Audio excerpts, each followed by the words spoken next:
Indian national കോൺഗ്രസിൻ്റെ മുഖപത്രമായ national Herald ദിനപത്രത്തിൽ നെഹ്റുവിൻ്റെ അനന്തരാവകാശികൾ നടത്തിയ സാമ്പത്തിക തിരിമറികളുടെ മേലുള്ള കേസ് കോടതി ജാമ്യമെടുക്കില്ല, ജയിലിൽ പോകും എന്ന് ചില കോൺഗ്രസ് നേതാക്കൾ തട്ടി മൂളിച്ചെങ്കിലും ചിന്താശേഷിയില്ലാത്ത കോൺഗ്രസ് അണികളെ പോലെ വിഡ്ഢികളല്ല നെഹ്റു കുടുംബക്കാർ എന്ന് തെളിയിച്ചുകൊണ്ട് മജിസ്ട്രേറ്റ് മുമ്പിൽ ഹാജരായി സോണിയ ജാമ്യമെടുത്തു. സ്വകാര്യമായി കൈയടക്കാൻ വേണ്ടി രൂപം കൊടുത്ത ഒരു തട്ടിപ്പി കമ്പനി മാത്രമാണ് യങ് ഇന്ത്യ ലിമിറ്റഡ് എന്ന് കോടതിയുടെ ശിങ്കിടിയായ കുപ്രസിനായ യശ്പാൽ കപൂർ നാഷണൽ ഹെറാൾഡിൻ്റെ നിയന്ത്രണമാക്കി. അസോസിയേറ്റ് ജേർണൽ കോൺഗ്രസ് പാർട്ടിക്ക് കൊടുക്കാനുള്ള 90 കോടി രൂപ പുതിയ കമ്പനിയായ യങ് ഇന്ത്യ 50 ലക്ഷം രൂപയ്ക്ക് ഏറ്റെടുക്കുന്നു. ഇന്ത്യൻ നാഷണൽ കോൺഗ്രസിൻ്റെ മുഖപത്രമായ നാഷണൽ ഹെറാൾഡ് ദിനപത്രത്തിൽ നെഹ്റുവിൻ്റെ അനന്തരാവകാശികൾ നടത്തിയ സാമ്പത്തിക തിരിമറികളുടെ മേലുള്ള കേസ് കോടതി ഇപ്പോൾ പരിഗണിക്കുകയാണ്. ഇപ്പോൾ ദേശീയ രംഗത്ത് കോൺഗ്രസിൻ്റെ ഉറച്ച ശബ്ദമായി നിലനിൽക്കേണ്ടിയിരുന്ന ആ പത്രം കോടതി വിധിയും കാത്ത് ചരിത്രമാകുന്ന കാഴ്ചയാണ് ഇന്ത്യൻ പത്രലോകം കാണാൻ പോകുന്നത്. ഇപ്പോൾ സാമ്പത്തിക ക്രമക്കേടെന്ന കുറ്റത്തിൽ നെഹ്റു കുടുംബത്തിൻ്റെ 661 കോടി രൂപയുടെ സ്വത്തുകൾ കണ്ടുകെട്ടാൻ ED നോട്ടീസ് പതിച്ചിട്ടുണ്ട്. ഇപ്പം നാഷണൽ ഹെറാൾഡ് കേസിൽ നിർണായകമായ നീക്കം ആരംഭിച്ചു കഴിഞ്ഞു. ഇപ്പോൾ 13 വർഷം മുമ്പ് 2012 ഒക്ടോബർ 9 ഡൽഹിയിൽ നിന്ന് പ്രസിദ്ധീകരിക്കുന്ന ഇംഗ്ലീഷ് ദിനപത്രമായ ദ പൈനീറിൽ യങ് ഇന്ത്യ എന്നൊരു കമ്പനി ഡൽഹിയിലെ നാഷണൽ ഹെറാൾഡ് ദിനപത്രത്തിൻ്റെ ഉടമസ്ഥരായ അസോസിയേറ്റ് ജേർണൽ എന്ന സ്ഥാപനത്തെ ഏറ്റെടുത്തു എന്നൊരു വാർത്തയുണ്ടായിരുന്നു. പത്രം വീണ്ടും പുറത്തിറങ്ങാൻ പോകുന്നു എന്നതായിരുന്നു വാർത്തയുടെ ഉള്ളടക്കം. സാധാരണഗതിയിൽ ആർക്കും താല്പര്യമില്ലാത്ത ആ വാർത്ത റിപ്പോർട്ട് ചെയ്തത് ജെ ഗോപികൃഷ്ണൻ എന്ന മലയാളി പത്രപ്രവർത്തകനായിരുന്നു. ഇപ്പോൾ ഇന്ത്യൻ പത്രലോകത്തിനും ജനങ്ങൾക്കും അത്ര പെട്ടെന്ന് ഗോപികൃഷ്ണനെ വിസ്മരിക്കാൻ സാധിക്കില്ല. ഇപ്പോൾ കോളിളക്കം ഉണ്ടാക്കിയ 2G ടെലികോം അഴിമതിയെക്കുറിച്ച് ആദ്യം റിപ്പോർട്ട് ചെയ്ത പത്രപ്രവർത്തകനാണ് ഗോപികൃഷ്ണൻ. 2008 ഡിസംബർ 11 പൈനീറിൽ പ്രത്യക്ഷപ്പെട്ട ഗോപികൃഷ്ണൻ്റെ അന്നത്തെ ടെലികോം മന്ത്രി എ രാജയുടെ ബന്ധുക്കളുടെ കമ്പനിയുടെ രഹസ്യപ്പട്ടിക അദ്ദേഹം തുറന്ന് കാണിക്കുകയായിരുന്നു.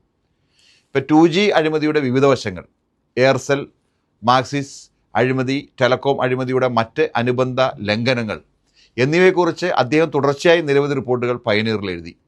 3 വർഷത്തിലേറെയായി ഉൾപ്പെട്ട രാഷ്ട്രീയ കോർപ്പറേറ്റ് കളിക്കാരെ കേന്ദ്രീകരിച്ചായിരുന്നു ഇത്.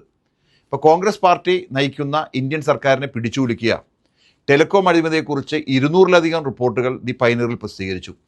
2014 അവരുടെ തെരഞ്ഞെടുപ്പ് പരാജയത്തിന് ഈ റിപ്പോർട്ടുകൾ നിർണായകമായ പങ്ക് വഹിച്ചിട്ടുണ്ട്. അന്നത്തെ ടെലികോം മന്ത്രി എ രാജയുടെ രാജിയും പിന്നീട് തുറന്ന് അയാളുടെ അറസ്റ്റിലേക്ക് നയിച്ച 2G സ്പെക്ട്രം അഴിമതിയെ ലോകത്തിലെ രണ്ടാമത്തെ വലിയ അധികാര ദുർവിനിയോഗമായിട്ടാണ് അമേരിക്കൻ ടൈം മാസിക 2011 വിലയിരുത്തി. 4 വർഷമായി മുടങ്ങിക്കിടന്ന ഒരു ദിനപത്രത്തിൻ്റെ ഉടമസ്ഥൻ മാറുന്നതും പത്രം വീണ്ടും പുറത്തിറങ്ങുന്ന ഒരു സാധാരണ പ്രക്രിയയാണ്. അതിൻ്റെ ജോലിക്കാർക്ക് മാത്രം താല്പര്യമുള്ള ഒരു കാര്യമാണ്. എന്നാൽ ഈ വാർത്ത തികച്ചും അസംബന്ധമാണെന്നും നാഷണൽ ഹെറാൾഡ് പത്രം പുനഃപ്രസിദ്ധീകരിക്കാൻ യാതൊരു ഉദ്ദേശവുമില്ലെന്നും പറഞ്ഞ് ഒരു മെയിൽ പൈനീറിൽ ഗോപികൃഷ്ണൻ ലഭിച്ചു. അയച്ചത് രാഹുൽ ഗാന്ധി പരാമർശിച്ച കമ്പനിയായ യങ് ഇന്ത്യയുടെ ഡയറക്ടർ, ഇന്ത്യയുടെ പ്രധാനമന്ത്രിയാകാൻ കുറേ നാളായി ശ്രമിക്കുന്ന ഒരു നെഹ്റു കുടുംബക്കാരൻ. പത്രം പ്രസിദ്ധീകരിക്കപ്പെടുന്നില്ലെങ്കിൽ പിന്നെന്തിന് പത്രസ്ഥാപനം വില കൊടുത്ത് വാങ്ങണം എന്ന ചോദ്യവുമായി ഡോക്ടർ സുബ്രഹ്മണ്യസ്വാമി അപ്പോൾ രംഗത്ത് വന്നു. അതോടെ കളികൾ പുറത്തു വന്നു. ഒരൊറ്റ രാത്രി കൊണ്ട് 2000 കോടി രൂപയുടെ ആസ്തിയുള്ള പത്രസ്ഥാപനവും അനുബന്ധ സ്വത്തുകളും സോണിയാഗാന്ധിയും മകൻ രാഹുൽ ഗാന്ധിയും യങ് ഇന്ത്യ എന്ന കറക്ക് കമ്പനി രൂപീകരിച്ച് ഏറ്റെടുത്ത കഥ വെളിയിൽ വന്നു. നെഹ്റു കുടുംബ കമ്പനി നടത്തിയ ഈ അഭ്യാസം സ്വതന്ത്ര ഇന്ത്യയിലെ ഒരു പത്രസ്ഥാപനത്തിൻ്റെ ചരിത്രത്തിൽ തന്നെ നടന്ന ഏറ്റവും വലിയ ഒരു കുംഭകോണമായി മാറി. നെഹ്റു കുടുംബം എന്ന് കേട്ടാലും എല്ലാം മറന്ന് തൊഴുന്ന നെഹ്റു കുടുംബ സ്തുതി പറയാനും കേൾക്കാനും മാത്രം ശീലിച്ച കോൺഗ്രസ്സുകാർ ഈ ആരോപണത്തിൽ മൗനം പാലിച്ചു. കേന്ദ്രത്തിലും കേരളത്തിലും അധികാരമില്ലാഞ്ഞിട്ടും ഒരു കോൺഗ്രസ്സുകാരൻ ഇത്ര വലിയ അഴിമതി നടത്തിയല്ലോ എന്ന് അഭിമാനിക്കേണ്ട ഭാഗ്യം കിട്ടിയെന്ന് അവർക്ക് തോന്നിക്കാണും. ഇപ്പോൾ സുബ്രഹ്മണ്യസ്വാമിയുടെ ആരോപണ വെടി പൊട്ടി ഏതാനും ദിവസങ്ങൾക്കുള്ളിൽ മുതിർന്ന മാധ്യമപ്രവർത്തകനായ സന്ധ്യ ജെയിൻ നീതി സെൻട്രൽ എന്ന വെബ്സൈറ്റിൽ ഇന്ത്യൻ കമ്പനികൾ നടത്തുന്ന ഓഹരി തട്ടിപ്പുകൾ തെളിവ് സഹിതം വിശദമായി എഴുതി. ഇപ്പോൾ 2012 നവംബർ 1 ഡോക്ടർ സുബ്രഹ്മണ്യസ്വാമി ഹെറാൾഡിനെ സംബന്ധിച്ചുള്ള രേഖകൾ പുറത്തുവിട്ട് ഈ വൻ തട്ടിപ്പ് പൊളിച്ചുകാട്ടി. സ്വാമി പത്രസമ്മേളനം നടത്തിയതോടെ നാഷണൽ ഹെറാൾഡ് കുംഭകോണം പുറലോകം അറിയാൻ തുടങ്ങി. ഇപ്പോൾ രാഹുൽ ഗാന്ധി ശുഭിതനായി സ്വാമിക്കെതിരെ മാനനഷ്ട കേസ് കൊടുക്കുമെന്ന് ആദ്യം ബീംപടിച്ചെങ്കിലും സംഗതി പിശകാണെന്ന് മനസ്സിലാക്കി പിന്നീട് പിന്മാറുകയാണ് ഉണ്ടായത്. ഇപ്പോൾ സോണിയാഗാന്ധിയും മകൻ രാഹുൽ ഗാന്ധിയും വിധേയരും അടങ്ങുന്ന ഒരു സംഘം കോടികൾ വിലമതിക്കുന്ന അസോസിയേറ്റഡ് ജേർണൽസ് ലിമിറ്റഡ് എന്ന കമ്പനിയെ ചതിയിലൂടെ കൈവശമാക്കി എന്ന് കാണിച്ചുകൊണ്ട് സുബ്രഹ്മണ്യ സ്വാമി ഡൽഹി കോടതി മുമ്പാകെ 2012 നവംബർ 1 ഒരു സ്വകാര്യ അന്യായം സമർപ്പിച്ചതോടെയാണ് ഈ കേസിൻ്റെ തുടക്കം.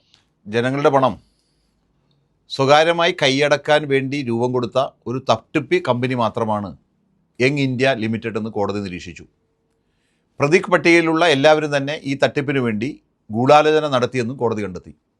അങ്ങനെ 2014 മുതൽ സോണിയയും രാഹുലും മറ്റു കോൺഗ്രസ് പ്രജകളും ജാമ്യത്തിലായിരുന്നു. ഇപ്പം നാഷണൽ ഹെറാൾഡ് കേസുമായി ബന്ധപ്പെട്ട് സോണിയാഗാന്ധിയെയും രാഹുൽ ഗാന്ധിയെയും ഇ ഡി നേരത്തെ ചോദ്യം ചെയ്തിരുന്നു. ഈ ഏപ്രിൽ ആദ്യവാരം ശനിയാഴ്ച നാഷണൽ ഹെറാൾഡിൻ്റെ 661 കോടി രൂപയുടെ സ്വത്ത് കണ്ടുകെട്ടാനുള്ള നടപടിയും ഇ ഡി ആരംഭിച്ചു. ഇതിന് പിന്നാലെയാണ് കേസിൽ കുറ്റപത്രം സമർപ്പിച്ചിരിക്കുന്നത്. ഇത് കോടതി വാദം കേൾക്കാൻ വെച്ചിരിക്കുകയാണ്. ഇപ്പോൾ സ്ഥാപനത്തെക്കാൾ പ്രശസ്തനായ ചരിത്രമാണ് നാഷണൽ ഹെറാൾഡ് പത്രത്തിൻ്റേത്. ഇപ്പോൾ ജവഹർലാൽ നെഹ്റു 5000-ഓളം സ്വതന്ത്ര സമര സേനാനികളുടെ പങ്കാളിത്തത്തോടെ 1937 സ്ഥാപിച്ച പത്രമാണിത്. ഇപ്പം നാഷണൽ ഹെറാൾഡ് ഇംഗ്ലീഷ് ദിനപത്രം അസോസിയേറ്റഡ് ജേർണൽ ലിമിറ്റഡ് എന്നൊരു കമ്പനി ഇതിനു വേണ്ടി അദ്ദേഹം രൂപീകരിച്ചു. ഇപ്പോൾ സ്വതന്ത്ര സമരത്തിന് പിന്തുണ നൽകുക എന്ന ലക്ഷ്യത്തോടെ 3 പത്രങ്ങളാണ് അസോസിയേറ്റഡ് ജേർണൽ ലിമിറ്റഡിൻ്റെ കീഴെ പ്രസിദ്ധീകരിച്ചത്. നാഷണൽ ഹെറാൾഡ് ഇംഗ്ലീഷിലും, ഗാമി ആവാസ് ഉറുദുവിലും, നവജീവൻ ഹിന്ദിയിലും. ഫിറോസ് ഗാന്ധി കുറച്ചു കാലം നാഷണൽ ഹെറാൾഡിൻ്റെ പാർലമെൻ്ററി റിപ്പോർട്ടറായിരുന്നു. ഇപ്പോൾ ബാലകൃഷ്ണ മേനോൻ എന്നൊരു മലയാളി പത്രത്തിൻ്റെ ലക്നൗ പതിപ്പിൽ പത്രപ്രവർത്തകനായിരുന്നു. ഇദ്ദേഹം പിൽക്കാലത്ത് സ്വാമി ചിന്മയാനന്ദൻ എന്ന പേരിൽ അറിയപ്പെട്ടു.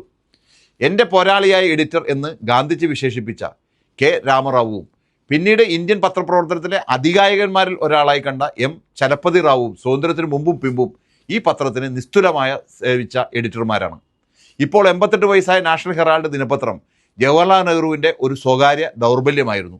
ഒരിക്കൽ അദ്ദേഹം പറഞ്ഞു, അലഹബാദിലെ ആനന്ദ മന്ദിരം എന്ന് പറഞ്ഞാൽ പ്രശസ്ത നെഹ്റുവിൻ്റെ കുടുംബ വീട് വിൽക്കേണ്ടി വന്നാലും താൻ നാഷണൽ ഹെറാൾഡ് കൈവിടില്ലെന്ന് അത്രമാത്രം അദ്ദേഹം ഈ പത്രത്തെ സ്നേഹിച്ചിരുന്നു എന്നാണ് മനസ്സിലാക്കുന്നത്. കെ രാമറാവു എഡിറ്ററായിരിക്കെ ഒരിക്കൽ യു പിയിലെ ബാരാബാൻകിയിൽ ജവഹർലാൽ നെഹ്റുവിൻ്റെ പ്രസംഗത്തിൻ്റെ റിപ്പോർട്ട് നാഷണൽ ഹെറാൾഡിൽ വന്നു. മനോഹരമായ ഭാഷയിലെഴുതിയ ലേഖനം രാമറാവുവിൻ്റെയും ചലപതി റാവുവിൻ്റെയും ശ്രദ്ധയിൽപ്പെട്ടു. ബാരാബങ്കിയിലെ ലേഖകൻ്റെ പരിമിതികൾ അറിയാവുന്ന അവർ അത് അയാൾ എഴുതിയതല്ലെന്ന നിഗമനത്തിലെത്തി. പ്രസിൽ ചെന്ന് ലേഖനത്തിൻ്റെ ഒറിജിനൽ വരുത്തി പരിശോധിച്ചപ്പോൾ അവർ അത്ഭുതപ്പെട്ടു.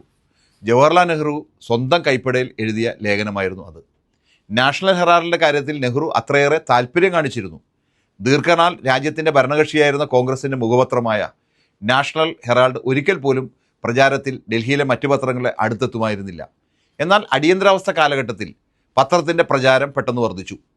കാരണം ലളിതമായിരുന്നു. അടിയന്തരാവസ്ഥയുടെ വക്താവായ ഹരിയാനയിലെ നേതാവ് ബെൻസിലാൽ സംസ്ഥാനത്തെ എല്ലാ പെട്രോൾ പമ്പുകളിലും നാഷണൽ ഹെറാൾഡ് പത്രം വാങ്ങണമെന്ന് രഹസ്യമായി നിർദ്ദേശിച്ചു. അതോടെ പത്രത്തിൻ്റെ പ്രചാരം ഉയർന്നു. 1975 അടിയന്തരാവസ്ഥയിൽ പത്ര സെൻസർഷിപ്പ് നടപ്പിലാക്കിയപ്പോൾ നാഷണൽ ഹെറാൾഡിൻ്റെ മുൻപേജിൽ ഗാന്ധി ഊന്നുമടിയായി നിൽക്കുന്ന സ്ഥിരമായി കൊടുത്തിരുന്ന ഒരു ചിത്രം സെൻസർമാർ എടുത്തു കളഞ്ഞു. പടം അക്രമവാസന പടർത്തുമെന്നായിരുന്നു സെൻസർഷിപ്പിനുള്ള കാരണമായി പറഞ്ഞത്. ഇപ്പം നാഷണൽ ഹെറാൾഡിൻ്റെ മാസ്റ്റർ ഹെഡിൽ ആദ്യം മുതലേ ഉണ്ടായിരുന്ന സ്വതന്ത്രം അപകടത്തിലാണ്, സർവ്വശക്തിയും ഉപയോഗിച്ച് പ്രതിരോധിക്കൂ എന്ന പത്രത്തിൻ്റെ സ്ഥാപകൻ ജവഹർലാൽ നെഹ്റുവിൻ്റെ പ്രശസ്തമായ വാക്യവും സെൻസർ ചെയ്ത് നീക്കം ചെയ്യപ്പെട്ടു. 1976 മോൺട്രിയൽ ഒളിമ്പിക്സ് ആരംഭിച്ചപ്പോൾ നാഷണൽ ഹെറാൾഡ് ഒരു പ്രത്യേക പതിപ്പ് പുറത്തിറക്കി. അടിയന്തരാവസ്ഥയിൽ കുപ്രസിദ്ധി നേടിയ മുഹമ്മദ് യൂനസ് ആയിരുന്നു അക്കാലത്ത് ഹെറാൾഡിൻ്റെ ഡയറക്ടർമാരിൽ ഒരാൾ. നെഹ്റു കുടുംബത്തിനോടുള്ള കൂടായിരുന്നു ഇതിനുള്ള യോഗ്യത. ഒളിമ്പിക്സ് പതിപ്പിൽ ആദ്യ പേജിൽ തന്നെ ഇന്ദിരാഗാന്ധിയുടെയും രാഷ്ട്രപതി ഫക്രുദ്ദീൻ അലി അഹമ്മദിൻ്റെയും പടം കൊടുക്കുവാൻ ഇയാൾ ഉത്തരവിട്ടു. കൂടാതെ എല്ലാ ദിവസവും ഹെറാൾഡിൻ്റെ സ്പോർട്സ് പേജിൽ ഇരുവരുടെയും ചിത്രം നൽകണമെന്നും നിർദ്ദേശിച്ചു. നാഷണൽ ഹെറാൾഡിൻ്റെ സ്പോർട്സ് പേജിൽ ഒളിമ്പിക്സ് മെഡൽ ജേതാക്കളുടെ പടങ്ങളോടൊപ്പം ഇന്ദിരാഗാന്ധിയുടെയും ഫക്രുദ്ദീൻ അലി അഹമ്മദിൻ്റെയും ചിത്രങ്ങൾ തിളങ്ങി നിന്നു. യുക്തിക്ക് നിരക്കാത്ത ഈ നടപടി കണ്ട പ്രധാനമന്ത്രി ഇന്ദിരാഗാന്ധി ഉടൻ തന്നെ അത് അവസാനിപ്പിക്കാൻ ആവശ്യപ്പെട്ടു. പിന്നീട് സഞ്ജയ് ഗാന്ധിയുടെ ശിങ്കിടിയായ കുപ്രസിദ്ധനായ യശ്പാൽ കപൂർ നാഷണൽ ഹെറാൾഡിൻ്റെ നിയന്ത്രണം ഏറ്റെടുത്തു. അയാളാണ് ചലപതി റാവുവിനെ എഡിറ്റർ സ്ഥാനത്ത് നിന്ന് പുറത്താക്കാനുള്ള ചരട് വലിച്ചത്. ഇങ്ങനെ പല വിചിത്ര കഥകൾ കൊണ്ട് സമ്പന്നമാണ് നെഹ്റു കുടുംബത്തിൻ്റെ പത്രത്തിൻ്റെ ചരിത്രം. അടച്ചുപൂട്ടലും സാമ്പത്തിക കുഴപ്പങ്ങളും പത്രത്തിൻ്റെ ചരിത്രത്തിലൊരു പുതുമയില്ലാത്ത വസ്തുതയാണ്. ഇപ്പോൾ കിറ്റ് ഇന്ത്യ സമരകാലത്ത് അടച്ചുപൂട്ടിയ പത്രത്തിന് തുടങ്ങിയ ദുര്യോഗം ഇന്നും തുടരുകയാണ്. കാരണം മറ്റൊന്നാണ് എന്ന് മാത്രം. ഇന്ത്യ സ്വതന്ത്രമായ ശേഷം പത്രത്തിൻ്റെ ഉടമകളായ അസോസിയേറ്റ് ജേർണലിസ്റ്റ് കാലാകാലങ്ങളിൽ പലയിടങ്ങളിലും പത്രം നടത്താൻ സർക്കാരുകളുടെ സഹായത്താൽ ചുരുങ്ങിയ വിലയ്ക്ക് ഭൂമി ലഭിച്ചു. ഡൽഹി, ബോംബെ, ലക്നൗ, അഹമ്മദാബാദ്, കാൺപൂർ, പാറ്റ്ന, പഞ്ച്കുള, ഭോപ്പാൽ, ഇൻഡോർ എന്നീ നഗരങ്ങളിൽ കണ്ണായ സ്ഥലത്ത് ഭൂമിയും കെട്ടിടങ്ങളും ഉണ്ടാക്കി. ആസ്തി വർദ്ധിച്ചെങ്കിലും പത്രം നടത്താൻ അറിയാതെ കെടുകാര്യസ്ഥത കാരണം കമ്പനി നഷ്ടത്തിൽ കലാശിച്ചപ്പോൾ 2008 ജീവനക്കാരെ മുഴുവൻ പിരിച്ചുവിട്ട് നാഷണൽ ഹെറാൾഡ് പ്രസിദ്ധീകരണം അവസാനിപ്പിച്ചു. അപ്പോൾ കാലാകാലങ്ങളിൽ കോൺഗ്രസ് പാർട്ടി കടമായി സ്ഥാപനത്തിന് നൽകിയത് 90 കോടി രൂപ വരും. ഇത് തന്നെ നിയമവിരുദ്ധമാണ്. ഇന്ത്യയിലെ നിയമപ്രകാരം രാഷ്ട്രീയ പാർട്ടികൾക്ക് ഏതെങ്കിലും കമ്പനികൾക്കോ പ്രസ്ഥാനങ്ങൾക്കോ കടം നൽകാൻ കഴിയില്ല. നിയമമനുസരിച്ച് സംഭാവന സ്വീകരിക്കാം, കടം കൊടുക്കാൻ രാഷ്ട്രീയ പാർട്ടികൾക്ക് കഴിയില്ല. അന്ന് കോൺഗ്രസ് പാർട്ടി ഖജാൻജിയായിരുന്ന മോത്തിലാൽ വോറയായിരുന്നു അസോസിയേറ്റ് ജനറലിൻ്റെ ചെയർമാനും മാനേജിംഗ് ഡയറക്ടറും. അപ്പോൾ കമ്പനിയുടെ ബാലൻസ് ഷീറ്റിൽ 2000 കോടി വില വരുന്ന സ്ഥാപനത്തിൻ്റെ ഭൂസ്വത്ത് മറച്ചുവെച്ചാണ് ഈ തട്ടിപ്പിന് കളമൊരുക്കിയത്. ഇപ്പോൾ 2010 ഡിസംബറിൽ സോണിയാഗാന്ധിയും മകൻ രാഹുൽ ഗാന്ധിയും യങ് ഇന്ത്യ എന്നൊരു കമ്പനി രൂപീകരിക്കുകയാണ്. ദോഷം പറയരുതല്ലോ, പണ്ട് മഹാത്മാഗാന്ധിയുടെ പ്രസിദ്ധീകരണമായിരുന്നു യങ് ഇന്ത്യ. ആ പേര് തന്നെ ഇവർ ഈ കമ്പനിക്ക് നൽകി. ലാഭേച്ഛയില്ലാതെ പ്രവർത്തിക്കുന്ന ഒരു സ്ഥാപനം എന്നായിരുന്നു വെയ്പ്പ്. ഇരുവരും ചേർന്ന് 38% ഷെയർ വിശ്വസ്തനായ മോട്ടിലാൽ വോറയ്ക്കും 12% ഷെയർ കുടുംബസുഹൃത്തായ സുമൻ ദുബെ, സാം പെട്രോഡ എന്നിവരുടെയും ഓഹരി നൽകുകയും പുതിയ കമ്പനിയുടെ ഡയറക്ടർമാരെ ആക്കുകയും ചെയ്യുകയാണ് ഉണ്ടായത്. ഇനിയാണ് കളി തുടങ്ങുന്നത്. ഏതാനും ദിവസങ്ങൾക്ക് ശേഷം സോണിയാഗാന്ധിയുടെ വീട്ടിൽ വെച്ച് ഈ കറക്ക് കമ്പനി ഡയറക്ടർമാർ ഒത്തുകൂടി ഒരു പ്രമേയം പാസാക്കി. അസോസിയേറ്റ് ജേർണൽ കോൺഗ്രസ് പാർട്ടിക്ക് കൊടുക്കാനുള്ള 90 കോടി രൂപ പുതിയ കമ്പനിയായ യങ് ഇന്ത്യ 50 ലക്ഷം രൂപയ്ക്ക് ഏറ്റെടുക്കുന്നു. വിചിത്രമായ ഈ പ്രമേയം വായിച്ച കോടതിയിലെ ജഡ്ജിമാർ ചോദിച്ചു, 90 കോടിയുടെ കടം എങ്ങനെയാണ് 50 ലക്ഷം രൂപയ്ക്ക് ഏറ്റെടുക്കുക? സോണിയാഗാന്ധിയുടെയും രാഹുൽ ഗാന്ധിയുടെയും വക്കീലന്മാരായ കപിൽ സിബലും അഭിഷേക് സിംഗും ഈ ചോദ്യത്തിന് ഉത്തരവില്ലാതെ കോടതി മുറിയിൽ നോക്കി നിൽക്കുകയാണ് ഉണ്ടായത്. മറ്റൊരു തട്ടിപ്പ് കൂടി പുറത്തായി. 90 കോടിയുടെ കടം വെറും 50 ലക്ഷത്തിന് ഏറ്റെടുത്തതിൻ്റെ നന്ദി സൂചകമായി അസോസിയേറ്റ് ജേർണലും ഒരു പ്രമേയം പാസാക്കി. അതും പോരാഞ്ഞ് കൂടുതൽ നന്ദി കാട്ടി 10 രൂപ വിലയുള്ള തങ്ങളുടെ 9 കോടി ഓഹരി ഏറ്റെടുത്ത് യങ് ഇന്ത്യക്ക് നൽകി. അതോടെ ഈ നെഹ്റു കുടുംബം കറക്ക് കമ്പനി അസോസിയേറ്റ് ജനറലിൻ്റെ 99.1% ഉടമകളായി മാറി.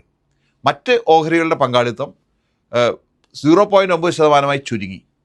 ഒറ്റ രാത്രി കൊണ്ട് 2000 കോടി രൂപ ആസ്തിയുള്ള അസോസിയേറ്റ് ജനറലിൻ്റെ നിയന്ത്രണം ഈ തട്ടിപ്പ് കമ്പനിയായ യങ് ഇന്ത്യക്ക് കൈമാറി. 2013 ജനുവരിയിൽ സുബ്രഹ്മണ്യ സ്വാമി കോടതിയിൽ കേസ് ഫയൽ ചെയ്തു. 18 മാസം വാദം നടന്നു. നാഷണൽ ഹെറാൾഡ് ദിനപത്രത്തിൻ്റെ ഉടമസ്ഥരായ അസോസിയേറ്റ് ജേർണൽ ലിമിറ്റഡ് എന്ന കമ്പനിക്ക് ഇന്ത്യൻ നാഷണൽ കോൺഗ്രസ് പാർട്ടി 90 കോടി രൂപ പലിശരഹിത വായ്പ കൊടുത്തുവെന്നും ഈ തുക ഇതുവരെ തിരിച്ചടച്ചിട്ടില്ലെന്നും സ്വാമിയുടെ പരാതിയിൽ പറയുന്നു. ഇത് വരുമാന നികുതിയിലെ 269 വകുപ്പ് പ്രകാരം കുറ്റകരമാണെന്നും മെട്രോപൊളിറ്റൻ മജിസ്ട്രേറ്റിന് മുമ്പാകെ കൊടുത്ത പരാതിയിൽ സ്വാമി ആരോപിക്കുകയാണ്. ഇപ്പോൾ ഡൽഹിയിൽ യങ് ഇന്ത്യ ഏറ്റെടുത്ത അസോസിയേറ്റഡ് ജേർണൽ പ്രസിൻ്റെ സ്ഥലം ഇന്ത്യൻ സർക്കാർ പത്രപ്രവർത്തനം സംബന്ധിച്ച കാര്യങ്ങൾക്കായി വിട്ടുകൊടുത്തതാണെന്നും എന്നാൽ അതിന് വിരുദ്ധമായി യങ് ഇന്ത്യ കമ്പനി അവിടെ പാസ്പോർട്ട് സേവാ കേന്ദ്രങ്ങൾ നടത്തിയെന്നും സ്വാമി ആരോപിച്ചു. ഇതിലൂടെ ലക്ഷക്കണക്കിന് രൂപ വരുമാനം എന്ന രീതിയിൽ കൈക്കലാക്കിയതും നിയമവിരുദ്ധമാണ് എന്ന് സ്വാമി പരാതിയിൽ പറയുന്നു. 2010 5 ലക്ഷം രൂപ മൂലധനം അടിസ്ഥാനമാക്കി രൂപീകരിച്ച യങ് ഇന്ത്യ എന്ന് പറയുന്ന പുതിയ കമ്പനി വഴി കോടിക്കണക്കിന് രൂപയുടെ സ്വത്തുവകയുള്ള അസോസിയേറ്റ് ജേർണൽ ലിമിറ്റഡ് എന്ന കമ്പനിയെ കൈവശപ്പെടുത്തി സോണിയാഗാന്ധിയും അതേപോലെ തന്നെ രാഹുൽ ഗാന്ധിയും ഗുരുതരമായ നിയമലംഘനം നടത്തി എന്നാണ് സ്വാമി പരാതിപ്പെട്ടിരുന്നത്. അങ്ങനെയാണ് ഈ കേസ് സജീവമായത്. പലപ്പോഴും ഈ കേസ് കേൾക്കേണ്ട 3ഓളം ജഡ്ജിമാർ ദുരൂഹ സാഹചര്യത്തിൽ മാറി. ഒടുവിൽ ജസ്റ്റിസ് സുനിൽ ഗൗഡിൽ നിന്നും പ്രതികൂലമായി വിധി വന്നു. ഒടുവിൽ സോണിയാഗാന്ധി ജീവിതത്തെ ആദ്യമായി കോടതിയിൽ ഹാജരായി.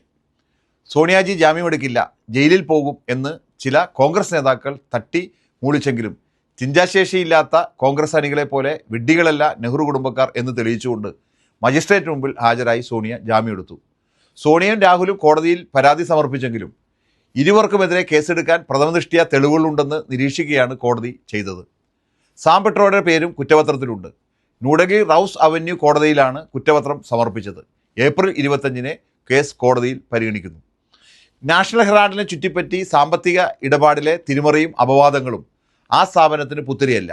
1950കളുടെ അവസാനത്തിൽ അത്തരമൊരു സംഭവം നടന്ന കാര്യം പ്രധാനമന്ത്രി ജവഹർലാൽ നെഹ്റുവിൻ്റെ സെക്രട്ടറി ആയിരുന്ന മത്തായി എഴുതിയിട്ടുണ്ട്. രാഹുൽ ഗാന്ധിയുടെ മുത്തച്ഛൻ ഫിറോസ് ഗാന്ധിയായിരുന്നു ഇതിലെ കഥാനായകൻ. ഇന്ദിരാഗാന്ധിയെ വിവാഹം കഴിച്ച ശേഷം അസോസിയേറ്റ് ജേർണൽ ലിമിറ്റഡിൻ്റെ മാനേജിംഗ് ഡയറക്ടറായ ഫിറോസ് ഗാന്ധി 2 ലക്ഷം രൂപ കമ്പനിയുടെ പത്രമായ നാഷണൽ ഹെറാൾഡിന് കടം നൽകിയെന്ന് കാണിക്കുന്ന ഒരു രേഖ സ്ഥാപനത്തിനുണ്ടായിരുന്നു. വാസ്തവത്തിൽ ആ തുക ബറോഡ മഹാരാജാവ് പ്രതാപ് സിംഗ് പലിശ കൂടാതെ കടമായി നൽകിയ തുകയായിരുന്നു. ജവഹർലാൽ നെഹ്റു ഇതിൽ ഇടപെട്ടു. നെഹ്റു അക്കാലത്തെ പ്രമുഖ കോൺഗ്രസ് നേതാവായ റാഫി അഹമ്മദ് കിദ്വായിയോട് പറഞ്ഞ് ആ പണം തിരികെ നൽകാൻ നിർദ്ദേശം നൽകി. കിദ്വായി ഫിറോസിനോട് പറഞ്ഞ് മഹാരാജാവിന് ആ പണം തിരികെ നൽകി.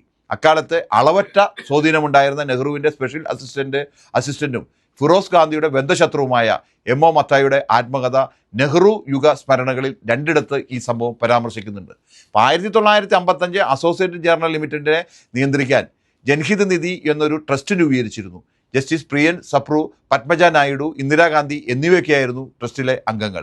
പത്രത്തിൽ നിന്നും വരുമാനം കിട്ടിയെങ്കിലും സംഭാവനയായി നല്ല ഫണ്ട് ലഭിച്ചു. ഇന്ത്യൻ എക്സ്പ്രസിൻ്റെ ഉടമ രാംനാഥ് ഗോയങ്ക 1,75,000 രൂപ വിലയുള്ള ഒരു പ്രിൻറ്റിംഗ് പ്രസ് അസോസിയേറ്റ് ജേർണലിന് സമ്മാനമായി നൽകി. 1955 മുതൽ 57 വരെ ടാറ്റ, മഫത്ലാൽ, ബിർള തുടങ്ങിയ വൻകിട വ്യവസായ ഗ്രൂപ്പുകളുടെ പ്രത്യേക പരസ്യങ്ങൾ വഴി 8 ലക്ഷം രൂപയോളം പത്രം നേടി കോടികൾ സമ്പാദിച്ചു. പിന്നീട് വന്നവർ അതൊക്കെ കൈകാര്യം ചെയ്ത് സ്ഥാപനം കുട്ടിച്ചോറാക്കി എന്നതാണ് ചരിത്രം. രാഷ്ട്രീയമായ ആരോപണം മാറ്റി നിർത്തിയാൽ ഇത് ഒരു യഥാർത്ഥ സാമ്പത്തിക ക്രമക്കേടാണ്. കോൺഗ്രസിനും ഭാവി പ്രധാനമന്ത്രിയെ കച്ചകെട്ടി നിൽക്കുന്ന രാഹുൽ ഗാന്ധിക്കും സോണിയാഗാന്ധിക്കും പിടിച്ചു നിൽക്കാൻ പറ്റാത്ത സാമ്പത്തിക തിരിമറി കേസാണ് ഇപ്പോൾ സജീവമായ നാഷണൽ ഹെറാൾഡ് കുംഭകോണം. മോട്ടിലാൽ നെഹ്റു, ജവഹർലാൽ നെഹ്റു, അതേപോലെ തന്നെ ഫിറോസ് ഗാന്ധി ഇവരൊക്കെ സ്വതന്ത്ര സമരകാലത്ത് ജയിലിൽ കിടന്നിട്ടുണ്ട്. നാഷണൽ ഹെറാൾഡ് കേസ് അതിൻ്റെ വഴിക്ക് തന്നെ ശരിക്ക് പോയാൽ രാഹുൽ ഗാന്ധിയുടെയും അതോടൊപ്പം തന്നെ സോണിയാഗാന്ധിയുടെയും സ്ഥിതി എന്തായിരിക്കുമെന്നാണ് നാം ഒറ്റുനോക്കുന്നത്.